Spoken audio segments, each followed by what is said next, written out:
Good morning, everybody. It's a pleasure to be with you today on this very special morning when we celebrate the Yom Yerushalayim, the Day of Jerusalem. They say the story of God having a discussion with the angels, and he's telling them about the special city that he's going to give to the Jewish people, this country. And he tells them it's going to be a country with luscious land, the beautiful hills and mountains and lovely valleys and beautiful fruits and a tremendous climate. And he's going on and on. And finally, one of the angels pipes up and says, God, why are you giving all this to one people? Why not share the wealth? And God looks at the angels and he says, don't worry, relax. Wait till you see the neighbors I'm giving them. Today, Jews all over the world celebrate the reunification of the holy city of Yerushalayim, which took place 52 years ago exactly today on Chav Ches Iyar. It's a day of tremendous joy and celebration, which I will tell you about. But before that, I want to show you something which I will speak about a little later. If you look across me in my study, my little study in my house, you'll see what lays on the wall, what hangs on the wall right on top of my doors that I see opposite my desk, which says Rechoiv Homener, the street of Homener, which is named after Rabbi Shmuel Homener, which is my great-great-grandfather from the builders of Mea Sharim in Yerushalayim, and it has Arabic and English and Hebrew. It spells my name a little different than we spell it here in America because it has an H, and here we lost the H when we came to America. But in any case, remember that picture that stands always opposite me in my study, because I will get to that later. You know, Rabbi Israel Lau is the chief rabbi of Israel, who was the chief rabbi of Israel. He was a survivor of the Holocaust in Buchenwald, very good friend of Eli Wiesel, and he went on many missions for Israel through his years. I think it was 1997 when he went to Egypt to visit President Mubarak. And he came to visit him, and upon his behest, he went to see the Grand Mufti of Egypt, who was the most prestigious man in Egypt. And it was a peace mission, and he sat and they spoke. And Rabbi Lau asked the Grand Mufti of Egypt, he says, would you come to reciprocate and visit me in the holy city of Jerusalem, and I will reciprocate to you all that you have done for me here, and I will welcome you, etc., etc., etc. And the Grand Mufti, his name was Muhammad Tantawi, says, absolutely not. The only way I'll go to Jerusalem to visit you if my passport is stamped Palestine. I will not go to a place where it will be stamped Israel. And Rabbi Lau says, why not? Look, I came here to visit you. Don't we do anything for peace? And the Grand Mufti says, absolutely not. He insisted that the Jews stole Jerusalem from the Arabs, and he would not visit. So Rabbi Lau asks him and says, tell me, you know, I studied a little bit about your history before I came here, and I saw that on your master's, in your PhD, you did you studied Judaism and the Jewish people. So tell me, that means you studied the Jewish people and how they relate to the Quran. So you must know enough about Judaism. He says, so tell me, if you know the Quran so well, how many times is Jerusalem mentioned in the Quran? And the Mufti is quiet. So Rabbi Lau says, listen, I'll tell you, I know that in the Jewish Tanakh, the word Yerushalayim and Zion, which is the second name, is mentioned 800 and something times, I think. And he says just the word Yerushalayim is mentioned 662 times. He says, tell me, how many times is it mentioned in the Quran? And of course, he doesn't answer him. So Rabbi Lau looks at the Grand Mufti and says, tell me, is it possible that I can answer it for you? Is it possible that Yerushalayim, Jerusalem, the Al-Quds, the such holy city for the Arabs, is not mentioned even once in the Quran? And that's how the conversation ended. You see, for thousands of years, Jews have been praying towards Jerusalem, even when they were exiled from the land of Jerusalem. The story is told of the Chafetz Chaim, who this soldier in the 1930s cried to him that he was taken to this remote place in Russia where he couldn't have tefillin, he couldn't have Shabbos, he couldn't have kosher, he couldn't have anything. And he asked the Chafetz Chaim, how am I going to be connected to the holy city, to the Jewish people? And the Chafetz Chaim says, listen, whenever you get a moment, stop and pray. And pray towards east, towards Jerusalem. And when you speak to God and you pray towards Jerusalem, you'll be connected to thousands of years of Jewish history, of the Jewish people. The Jewish people have been connected to Jerusalem since Abraham brought Isaac as a sacrifice on Mount Moriah. But what happened in 1948, when Israel declared independence after the recommendation of partition of Palestine by the UN, the Arabs refused it. And the Arabs took 4 armies, Jordan, Egypt, Syria, Lebanon, and Iraq, 5 armies together, attacked the small little state of Israel. There was only 600,000 Jews against 45 million Arabs with heavy artillery that the Jewish people didn't have. They fought and they fought and they fought, and Israel won. But it came at a heavy price. Israel lost almost 6,000 soldiers, 1% of Israel's population. Imagine in America that would be 3.5 million people. When we lost 50,000 people in the Vietnam War, America went crazy. 6,000 soldiers of a new country.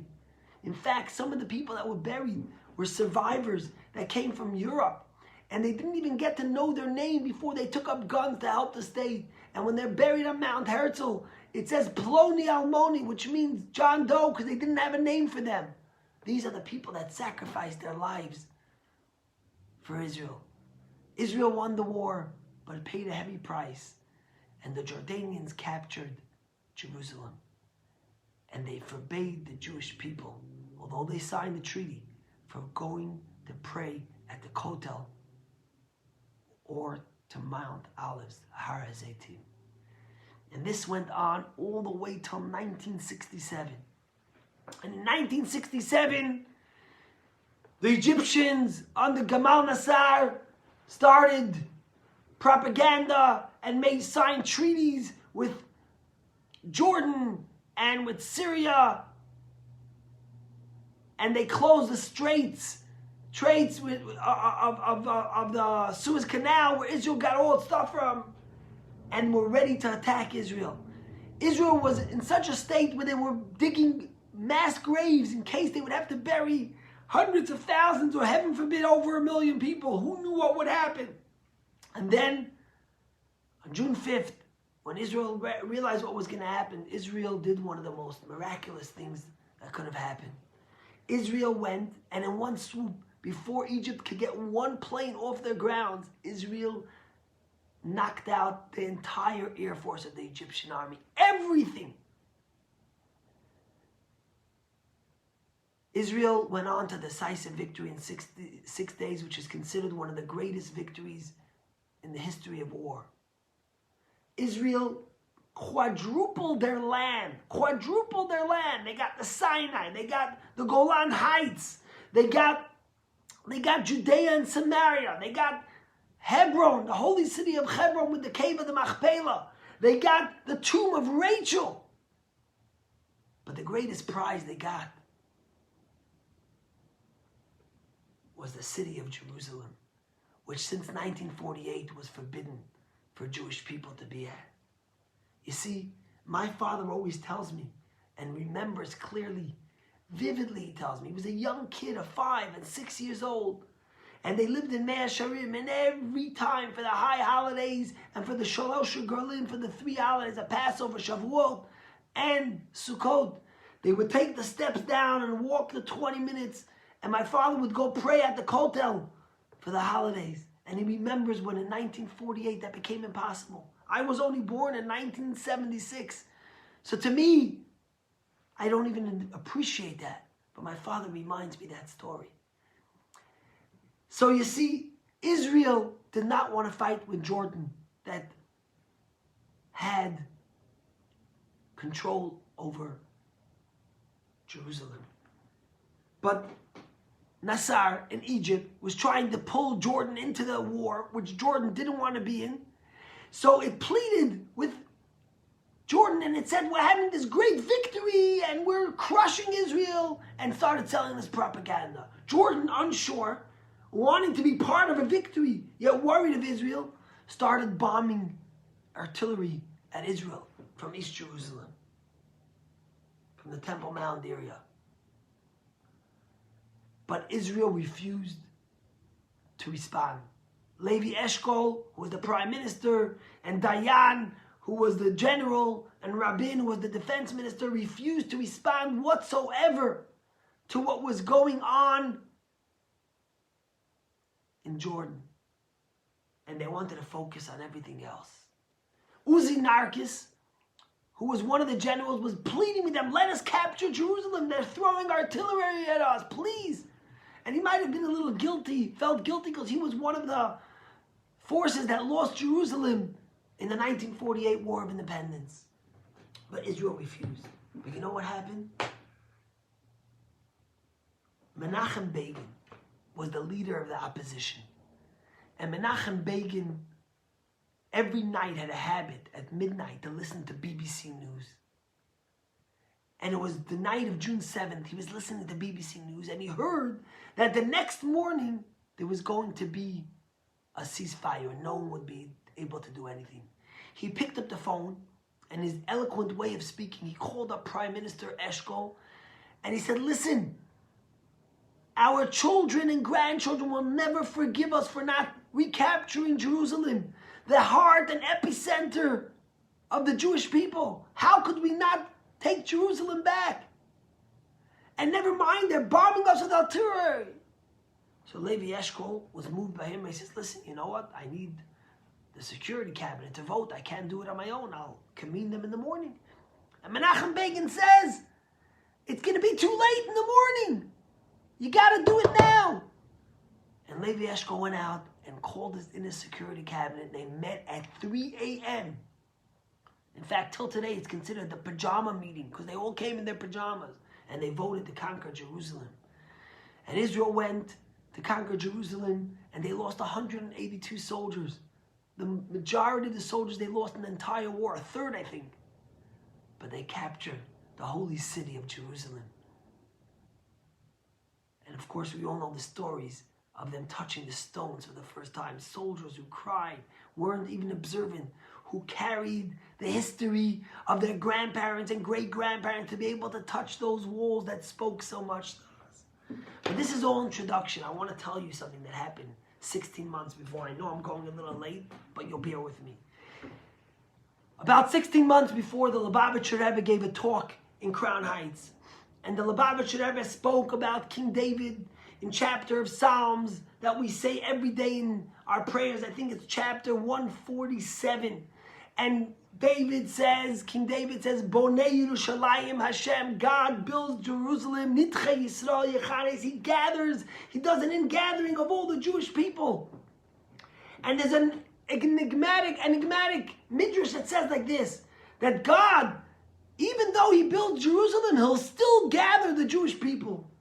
And the Rebbe asked, what kind of question is that? Of course, if God's going to build Jerusalem for the Jewish people and of course He's going to gather the Jewish people there. What's King David telling us that the Midrash is saying that even though God will build Jerusalem, He's also going to gather the Jewish people? And the Rebbe said to understand this, we need to understand a Talmudic thing. There's a discussion in the Talmud. What happens if two people own a condo? Yankel and David own a condo. One is on the bottom, one is on the top. And there's a terrible fire that destroys it. Yankel's on the bottom and David's on the top. So they thank God if they have insurance, they rebuild it. Life is great. But what happens if Yankel says, I'm not interested in rebuilding? What's David going to do? As far as I know, you can't build castles in the sky, in the air. You need something on there. So the law tells us that David is allowed to build on the bottom floor. And if the day comes when Yankel wants to build his, he has to pay David for what he invested, and then David will move out and build the top one. Says the Rebbe, everything in Jewish law has a spiritual meaning to it and a spiritual level. We know what makes the city of Jerusalem so special. You know what makes the city of Jerusalem so special? Because it is the gate to heaven. Because above Yerushalayim Shamata, the Midrash tells us in the Talmud, above Jerusalem of low, there's a Jerusalem of high. The holy abode of God, Yerushalayim, the Shekhinah, the divinity. And for thousands of years, you think about Jacob's dream. Jacob has a dream. And what's in Jacob's dream? He's a ladder. He's in Jerusalem, laying on Mount Moriah, sleeping, or in Bethel, excuse me. And he sees a ladder going up and down. What's the ladder? It's Jerusalem below and Jerusalem above. For hundreds of years, the synergy between the two Jerusalems was beautiful. God was above, the Shekhinah dwelled on the Jewish people below. And the blessing of Yerushalayim was there. But then, tragically, the Jews strayed from the way. And Yerushalayim was destroyed by the Romans. 1 million Jews were killed. The city was burned. But the Midrash tells us something fascinating. That when the city of Yerushalayim was burnt, so was the city above. The holy abode of Hashem went into exile. The Talmud says that when the Jews went into exile, God went with them. God is the condo above. We're the condo below. Says the Rebbe, God wanted to rebuild the condo.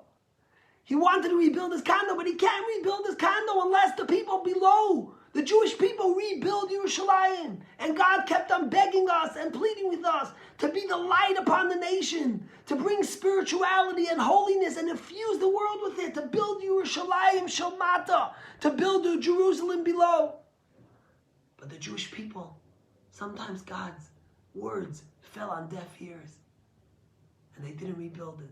So says the Rebbe, 16 months before the 6-day war, when God realizes that the Jews don't rebuild their condo below, their Jerusalem below, God says, I'm not going to wait. I'm going to rebuild the Jerusalem. I'm going to rebuild the Jerusalem below on their level. That's what happened in the 6-day war, 16 months later. God sent this great miracle to the Jewish people that even they couldn't imagine. They quadrupled their land. They got the Ma'arat Machpelah. 52 years ago today, they got the tomb of Rachel, Judea and Samaria, where Abraham, Isaac, Jacob, Rachel, Sarah, Rebecca, Leah, where they lived, where their lives and their story were told. And they got the city of Jerusalem. God gave us, he rebuilt the city. But says the Rebbe, that's what King David is telling us. You might think that once God built it on the lower level, and now we want to go build it, he's going to tell us we got to pay him. He's going to exact payment of spirituality, of holiness, that we have to pay God for the condo that he built so he could build the one above and bring the redemption, says King David. And that's what the Talmud tells us. Even though that God builds Jerusalem down below, he's still going to gather us. He's not going to wait for us to exact full payment from us, poor people. He's going to still gather all the Jewish people into Yerushalayim. When I sit in my office every day, I see the sign that I got as a gift that hung in Yerushalayim in the little cobblestones of Meir Sha'arim, built by my great-grandfather. When I daven every day, when Jews daven every day, we face Yerushalayim. We face the holy city. If we can't be there, our minds, our hearts are there. But now it's our time to pay back and to bring the spirituality and to celebrate the gift that God gave us 52 years later. Even America, the greatest superpower in the world, already recognized that Jerusalem is the undivided capital of the Jewish people forever, for eternity. I want to finish with a story. Chaim Weitzman was the first president of the state of Israel. And in the early 1940s, he went on a trip to visit London and to try to plead on powerful people in England to allow Jewish people to emigrate to what was then the British Mandate. came to meet this businessman who had a heart for the Jewish people and felt for what they went through the Holocaust. And he says to Weitzman, look, I'm going to help you. He says, I have one question. Why? I understand that Jewish people need a home.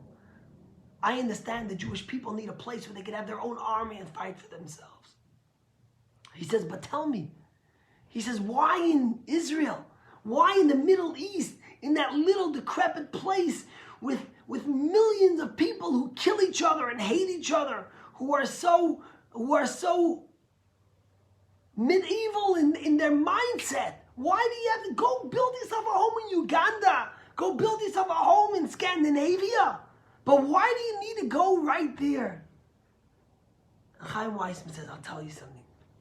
I have a question for you, he says, I know that every Mother's Day and once a week you travel across London to go visit your mom in the old age home she lives. Is that true? He says, yes. He says, tell me, how long does it take you to go? He says, this is the 1940s. He says, with the traffic in London and the busyness of the city, it could take sometimes a whole day for me to get from where I live to go visit my mom and to spend a few hours, and then by the time I get back, I kill the whole day. So Chaim Weitzman, President Weitzman, looks at him and says, I don't understand. Why would you kill a whole day on this? There's so many mothers all over London, some that live next door to you, some that live a block away. Why would you go all the way across London to visit your mother? And he says, if you're looking for an older woman, there's thousands of older mothers all over. Why do you go there? And the businessman looks at Chaim Weitzman, were you kidding me? I go there because she's my mother. I'm not just looking for any lady. I'm not just looking for anyone. This is my mother. Looks at him, Chaim Weitzman, he says, we're not just looking for any land. Jerusalem, Eretz Yisrael, it's our motherland. It's our mother. That's who we want to be with. Rabbi Shlomo El-Kabatz, who made the Lachad Dodi that we sing every Friday as we bring in Shabbos, and was murdered by Arab terrorists and buried in the holy city of Tzfat, right near the Ari HaKadosh. He says in the ending, listen to what he says in his Lachad Dodi. He says, shake the dust off of yourself, arise, Jerusalem, don your glorious garments, my people. Through the son of Yishai of Bethlehem, draw near to my soul and redeem me. He says, arouse yourself, for your light has come. Arise, shine, awake, utter a song. The glory of the Lord is revealed upon you. Do not be ashamed nor confounded. Why are you downcast and why are you agitated? The afflicted of my people will find refuge in you. The city will be rebuilt on its former site.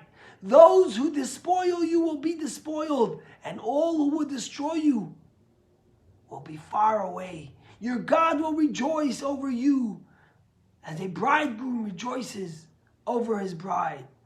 To his right and to the left you shall spread out, and the Lord you shall extol. And we shall rejoice and exult through a man who is descendant of Perez. God gave us the gift of the city of Yerushalayim 52 years ago today. Let us celebrate it. Let us cherish it. Let us bring it spirituality and holiness. Let us do the mitzvot to give God the money, so to speak, that he spent building it through our holy sparks of Torah mitzvot. Have a great day. Shabbat shalom.